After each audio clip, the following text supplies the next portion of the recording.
Les entreprises en France, eh ben, non.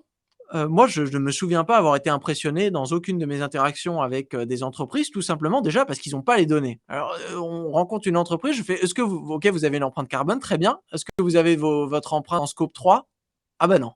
«Ah ouais, vous êtes l'une des plus grandes entreprises en France, vous avez pas vos empreintes en scope 3 et ah, vous avez pas d'empreinte matière.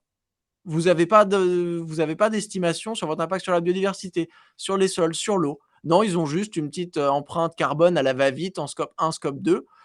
C'est pas sérieux.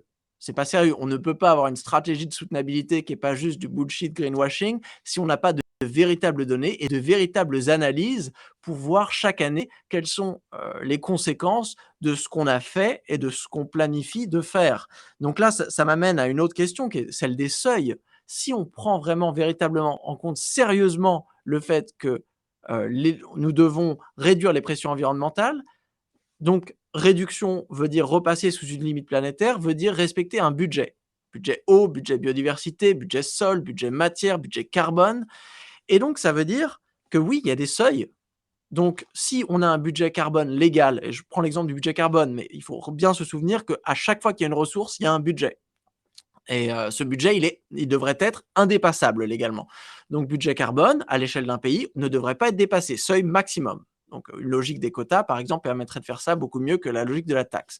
Si ensuite on arrive à venir subdiviser ça, chaque plan climat d'une ville va aussi avoir un budget carbone, légalement indépassable.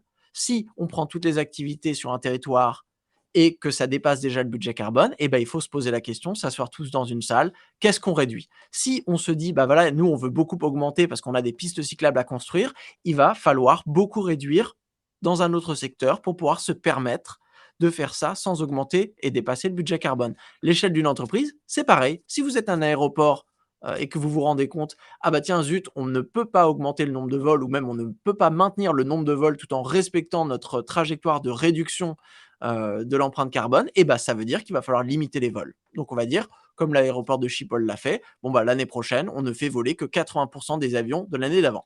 Et l'année d'après, ce sera sûrement que 70, que 60, que 50, jusqu'à ce qu'on arrive à un niveau d'activité qui soit compatible et cohérent avec une logique de soutenabilité à l'échelle d'un pays. Soutenabilité qui, je le rappelle, doit être multicritère, donc qui vient venir vraiment se connecter à toutes les limites planétaires.